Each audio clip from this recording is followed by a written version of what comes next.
दोस्तों पिछले पार्ट में हमने देखा कि पहली पर्ची में लिखा होता है कि शिबे जूनियर हाई स्कूल तक अपनी मम्मी के साथ सोता था और दूसरी पर्ची में लिखा होता है कि यूची एक बार पूरे हफ्ते तक नहीं नहाया था। वहीं तीसरी पर्ची में लिखा होता है कि सावारागी ने प्लास्टिक सर्जरी कराई है। अब आगे इसके बाद सभी लोग अपने अपने अगले कदम बढ़ाते हैं। शिबे सावारागी से पूछता है कि क्या प्लास्टिक सर्जरी वाली बात झूठ है। इस पर सावारागी जवाब देती है अगर ये सच हुआ तो क्या तुम मुझे पसंद करना छोड़ दोगे। इसके बाद हम देखते हैं कि गेम का 5वां राउंड शुरू होता है। इस बार केवल एक ही पर्ची लिखी गई होती है, लेकिन बात चौंकाने वाली होती है। पर्ची में लिखा होता है कि जब कोकोरोगी जूनियर हाई स्कूल में थी तो वह अपनी बॉडी बेचकर पैसे कमाती थी। OMG।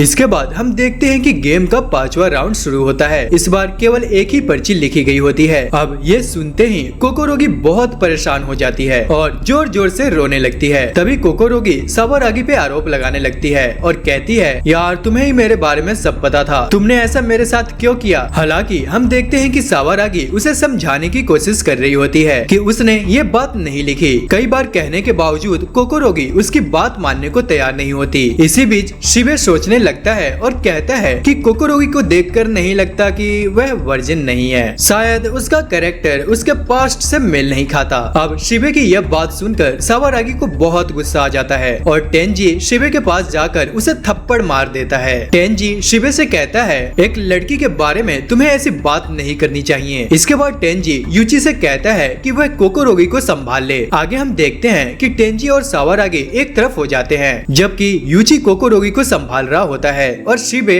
अलग खड़ा होता है। कोकोरोगी यूची से कहती है कि यहाँ जितनी बुलिंग मेरे साथ हो रही है उससे ज्यादा बुलिंग मेरे साथ हाई स्कूल में हुआ करती थी। इसके बाद हमें कोकोरोगी का पास्ट दिखाया जाता है। जब वह जूनियर हाई स्कूल में थी कई बच्चे उसे बुली किया करते थे, जिससे वह बहुत परेशान रहती थी, लेकिन वह ये सब अपनी मम्मी को बताना नहीं चाहती थी। इतनी परेशानी के बावजूद ना तो उसके दोस्त और ना ही उसके टीचर उसकी कोई मदद करते थे और आखिरकार उसने बुलिंग रोकने का एक तरीका खोज ही लिया और वह था पैसे देना। अब जब भी वह उन बच्चों को पैसे देती थी जो उसे बुली किया करते थे, वे शांत हो जाते थे और अच्छे से बिहेव करने लगते थे। उन्होंने उसे अपने ग्रुप में शामिल कर लिया, जिससे कोकोरोगी को लगने लगा कि अब उसे हमेशा पैसों की जरूरत होगी, क्योंकि सिर्फ पैसे ही उसे बचा सकते थे। लेकिन वह जूनियर हाई में थी, इसलिए उसके पास ज्यादा पैसे नहीं होते थे। इसी वजह से उसने पैसे कमाने के अलग अलग तरीके ढूंढने शुरू कर दिए। तभी एक आदमी उससे मिलता है और वह आदमी कहता है कि वह कोकोरोगी से बात करना चाहता है। धीरे धीरे वह कोकोरोगी के साथ घूमने लगता है। वो दोनों पार्टीज करते हैं, रेस्टोरेंट में जाते हैं और एक दूसरे के करीब आ जाते हैं। आगे हम देखते हैं कि वह आदमी कोकोरोगी को अलग अलग कपड़े पहनाता है और उसकी तस्वीरें खींचता है। शुरुआत में कोकोरोगी को यह सब नॉर्मल लगता था, लेकिन एक दिन वह आदमी कहता है मैं तुम्हें छूना चाहता हूँ। और भाई ये तो होना ही था। अब तक जो भी कुछ वह करता था, घूमना, पार्टी करना, डिनर पे ले जाना, उसके बदले वह कोकोरोगी को पैसे देता था। यानी कोकोरोगी एक रेंटल गर्लफ्रेंड की तरह थी भाई साहब। लेकिन भाई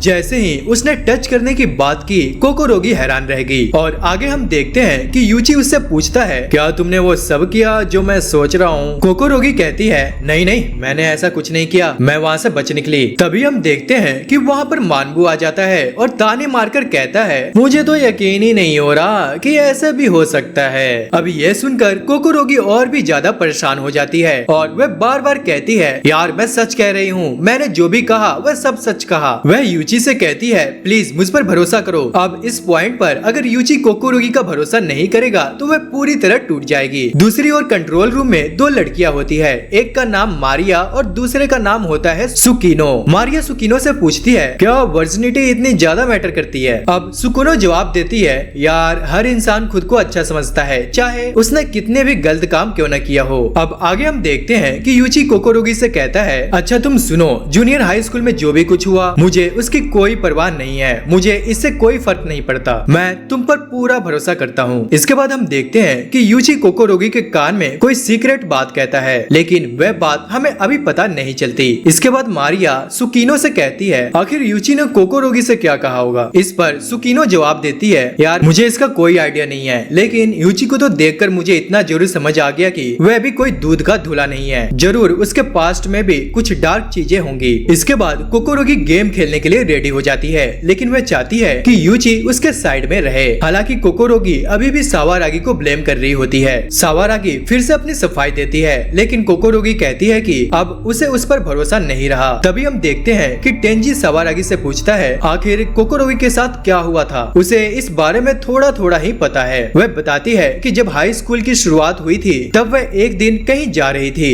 तभी उसने देखा कि कुछ लड़के कोकोरोगी को बुली कर रहे थे और सावारागी ने कोकोरोगी की मदद की थी। लेकिन तभी उन लड़कों में से एक ने कहा, कोकोरोगी एक ऐसी लड़की है जो पैसों के लिए कुछ भी कर सकती है, समझे, कुछ भी।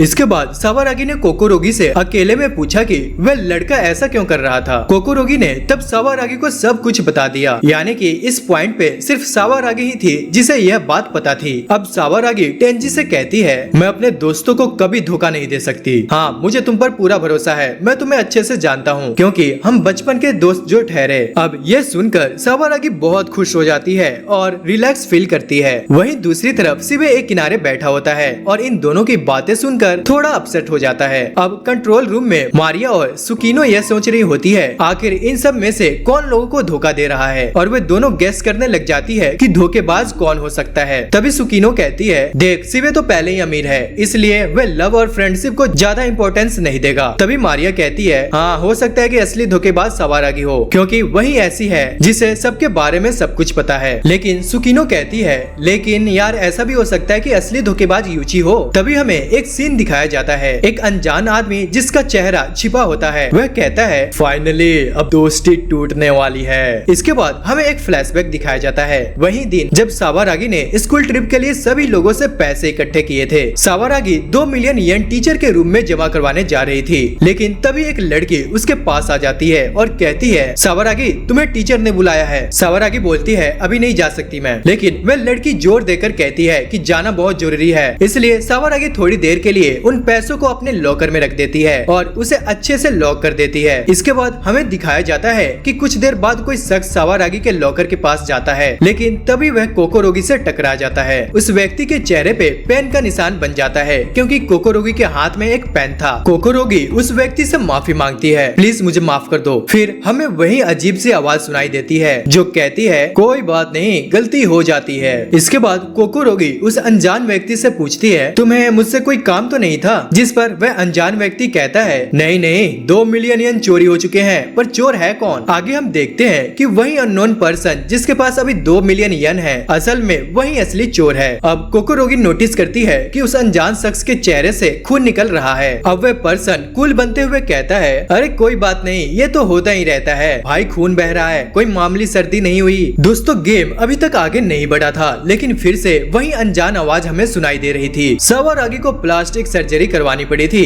क्योंकि जूनियर हाई स्कूल में उसके चेहरे पे एक स्कार लग गया था। अब भाई इतनी पर्सनल डिटेल्स तो सिर्फ वही जान सकता है जिसने उसे धोखा दिया हो। और फाइनली हमें वो शख्स दिखाया जाता है जिसकी आवाज हम सुन रहे थे। भाई मास्टरमाइंड कोई और नहीं बल्कि मिकासा टेंजी है। हाँ भाई, टेंजी ही असली विलन है। टेंजी वही इंसान था जिसने 2 मिलियन येन चुराए थे। टेंजी ने ही सभी को एक खतरनाक गेम में धकेला था। टेंजी ही चाहता था कि इनकी दोस्ती टूट जाए, लेकिन सबसे खतरनाक चीज क्या है, टेंजी ने सावारागी को एक गिफ्ट दिया था, एक की रिंग, पर ये कोई नॉर्मल रिंग नहीं थी दोस्तों, इसमें एक सीक्रेट रिकॉर्डिंग डिवाइस लगा था जो हर चीज को कैप्चर कर रहा था। इसलिए टेंजी ने सब कुछ सुन लिया था, इसलिए उसे कोकोरोगी के डार्क पास्ट का भी पता था और टेंजी को यह भी पता था कि सावारागी अपने लॉकर की चाबी कहाँ रखती है। अब टेंजी सावारागी को मैनिपुलेट करने की कोशिश करता है। टेंजी फेक इमोशनल टोन में कहता है, मुझे तुम पर भरोसा है इसलिए तुम टेंशन मत लो, और वह मन ही मन सोचता है, बेवकूफ कि तुम्हारा असली दुश्मन मैं ही हूँ। वह सावारागी को कोकोरोगी के खिलाफ करने की कोशिश करती है। हो सकता है कोकोरोगी सिर्फ सिंपैथी पाना चाहती हो, पर तुम उससे ज्यादा सुंदर हो और शायद यूची तुम्हें पसंद भी करता है। लेकिन सावारागी इतनी आसानी से बेवकूफ नहीं बनती, वह टेंजी की बातों पे शक करने लगती है। सावारागी कहती है, तुम मुझसे ऐसी बातें क्यों कर रहे हो? टेंजी मन ही मन कहता है, अरे बाबा अब तो मैं फंस गया। अब टेंजी अपनी बातों को कवर करने की कोशिश करता है, अरे कुछ नहीं, मुझे तो बस तुम्हारी चिंता है यार। भाई देखो तो ये कितना मासूम और निर्दोष बन रहा है। अब गेम फिर स्टार्ट होता है। यूची टेंजी से कहता है, तू पहले जा, और टेंजी बिना कुछ कहे चला जाता है क्योंकि वो भी जानता है कि अब खेल और भी खतरनाक हो गया है। अब टेंजी का माइंड गेम लेवल मैक्स हो चुका है। टेंजी का मास्टर प्लान काम कर रहा है और जैसे ही वो बॉक्स से बाहर आता है सब कुछ उलट पुलट हो जाता है। यूची गुस्से में सावारागी को एक जोरदार चांटा मारता है। भाई ये क्या चल रहा है? यहाँ दोस्ती का खेल चल रहा था या WWE। तभी यूची कहता है तुम ये कैसे कह सकती हो कि कोकोरोगी ने ही अपने बारे में ये सब बातें लिखी है। अब सावारागी कहती है तुम्हें नहीं पता कि एक लड़की कुछ भी पाने के लिए कितनी हद तक जा सकती है। फिर वो घूरती है कोकोरोगी की तरफ और डायरेक्ट सवाल पूछती है ना कोकोरोगी, मैंने सही कहा ना?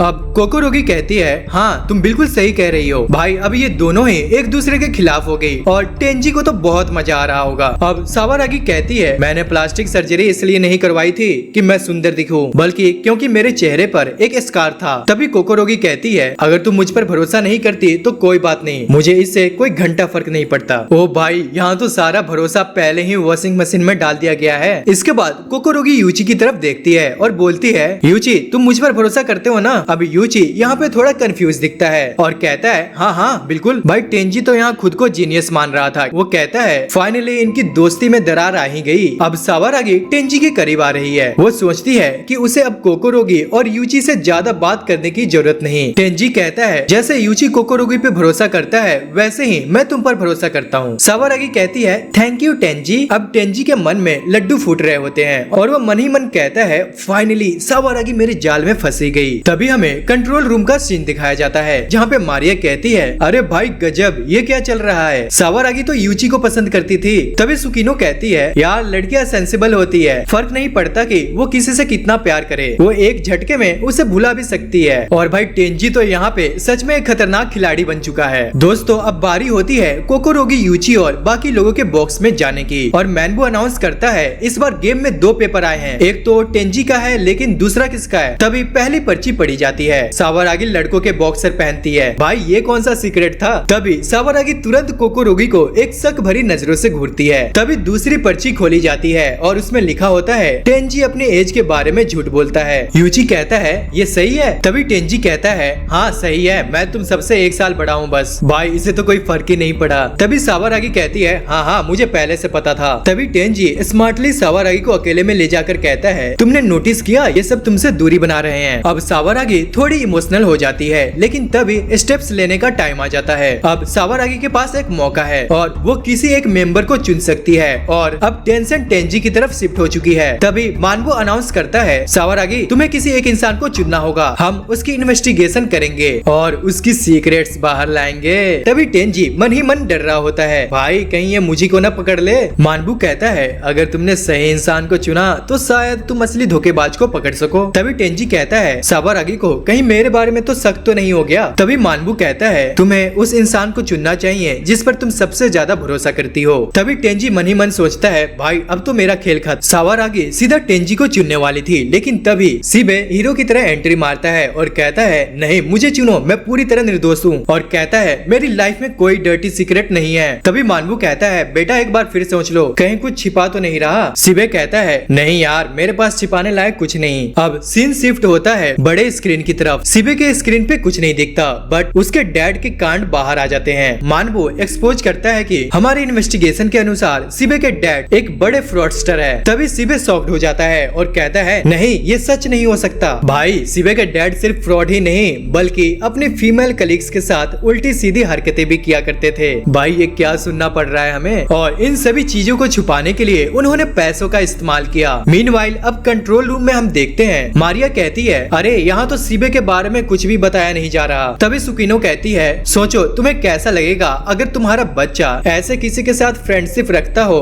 जिसका बाप क्रिमिनल हो। तभी मारिया कहती है ओह ऑब्वियसली कोई भी ऐसे इंसान से दूर रहना चाहेगा। भाई ये शो तो दोस्ती तोड़ने का अल्टीमेट मास्टर क्लास बन चुका है। अब सीन वापस गेम की तरफ जाता है। यहाँ सीबे टोटली स्ट्रेस में चला जाता है। सावारागी उससे माफी मांगते हुए कहती है इसमें तुम्हारी कोई गलती नहीं है, ये सब तुम्हारे फादर की वजह से हुआ है। अब सीबे सावारागी की तरफ हाथ बढ़ाता है लेकिन तभी टेंजी बीच में आ जाता है। टेंजी कहता है क्या सिर्फ तुम्हारे डैडी ऐसे थे या हो सकता है कि तुमने भी अपने पास्ट में कुछ गड़बड़ की हो। अब सावारागी गुस्से में कहती है टेंजी ये तुम क्या कह रहे हो, तुम्हारे डैड ने तो तुम्हारे गुनाहों को कहीं पैसों से तो नहीं छिपा दिया? भाई ये गेम चल रहा है कि क्या चल रहा है? उधर बेचारी सावरागी टेंजी को रोकने की कोशिश करती है, लेकिन टेंजी बेचारा रुकता ही नहीं। वो लगातार इल्जाम पे इल्जाम लगाता जाता है। इसके बाद वो कहता है, मुझे यार अब भी समझ में नहीं आया कि हम पर 20 मिलियन येन का कर्ज कैसे आ गया। आगे हम देखते हैं कि यहाँ पे शिबे का साथ सभी लोग छोड़ देते हैं। एक तरफ यूची और कोकोरोगी होती है तो दूसरी तरफ टेंजी और सावरागी, और बीच में हमारा शिबे रह जाता है। तभी टेंजी मन ही मन कहता है, शिबे यार तूने मेरी जान बचा ली, लेकिन मुझे तेरे लिए बुरा लग रहा है, सॉरी भाई। आगे हम देखते हैं अगले राउंड में सिर्फ एक ही पर्ची आई होती है।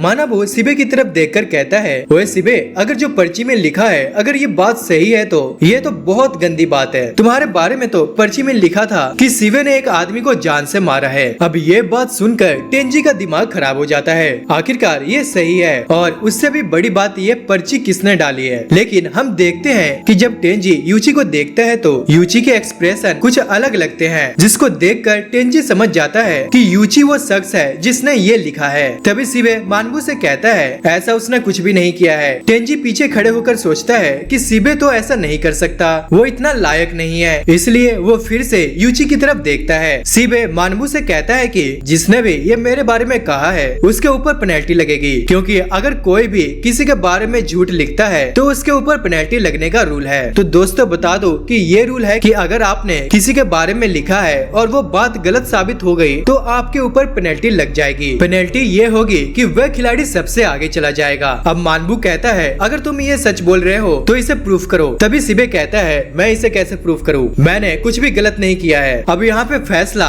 गॉड के हाथ में होता है। मानबू कहता है, हम गॉड से पूछेंगे कि तुम पर भरोसा करना चाहिए या नहीं। और शिबे भी गॉड से रिक्वेस्ट करता है और कहता है, मैं निर्दोष हूँ, प्लीज मुझ पर भरोसा करो। लेकिन भाई यहाँ पे रिजल्ट उल्टा ही आता है। 99% गॉड कहते हैं शिबे की बात पर भरोसा नहीं किया जा सकता। इसके बाद शिबे को 5 स्टेप्स मिलते हैं और वह सबसे आगे पहुँच जाता है। तभी कंट्रोल रूम में सुकीनो कहती है, गॉड कभी भी शिबे पर भरोसा नहीं करेंगे, चाहे वो कितना भी सच बोले। शिबे अब पूरी तरह अकेला महसूस करता है। तभी यूची उसके पास आता है और कहता है, कुछ भी हो जाए मैं तुम पर भरोसा करता हूँ यार, मुझे पता है कि तुम ऐसा नहीं कर सकते। अब शिबे ये सुनकर इमोशनल हो जाता है। अब दोस्तों यूची को यहाँ पे पता चल गया है कि असली धोखेबाज कौन है। अब यूची पूरी कॉन्फिडेंस के साथ कहता है, मुझे पता चल गया है कि असली गद्दार कौन है। अब ये सुनते ही टेंजी घबरा जाता है और सोचता है कि कहीं यूची को उसके बारे में तो सब कुछ पता नहीं चल गया। यूची आगे कहता है, अब तक जितनी भी पर्चियां आई हैं वो एक ही इंसान ने लिखी है, हमें आपस में लड़ने की जरूरत नहीं है, हमें असली धोखेबाज को पकड़ना चाहिए। तभी टेंजी मन में सोचता है कि यूची सबको एक साथ लाने की कोशिश कर रहा है। तभी शिबे जल्दी से पूछता है, तो फिर बताओ धोखेबाज है कौन। लेकिन यूची कहता है, अभी नहीं, सही समय पर बताऊंगा। टेंजी को लगता है कि यूची बस झूठ बोल रहा है और कोई प्लान बना रहा है। लेकिन तभी यूची कहता है, ये गेम फेयर नहीं है। पहले राउंड में हम सबने मिलकर एक ही स्टेप लिया, लेकिन फिर भी हम पर 3 मिलियन येन का कर्ज बढ़ गया। इसका मतलब यह हुआ कि यह गेम कुछ गड़बड़ है। अब यूची आसमान की तरफ इशारा करता है और कहता है, हमें कोई देख रहा है। गेम मैनेजमेंट जानबूझकर इसे और ज्यादा मुश्किल बना रहा है। तभी लाइट्स झपकती है और जोरदार सायरन बजता है और अनाउंसमेंट होता है कि अब नियम बदले जा चुके हैं। अगले राउंड में एक खिलाड़ी हमेशा के लिए बाहर होगा। अब यहाँ पर हर कोई घबरा जाता है। तभी स्क्रीन चमकती है और गद्दार का नाम सामने आ जाता है, लेकिन किसका चेहरा दिखेगा यह जानने के लिए आपको नेक्स्ट पार्ट देखना होगा। तो दोस्तों अगर आपको वीडियो अच्छी लगी तो चैनल को सब्सक्राइब और वीडियो को लाइक जरूर करना, और अगर आपको इसका नेक्स्ट पार्ट चाहिए तो कमेंट करके मुझे जरूर बताना। तो आज के लिए इतना ही, मिलते हैं नेक्स्ट पार्ट में।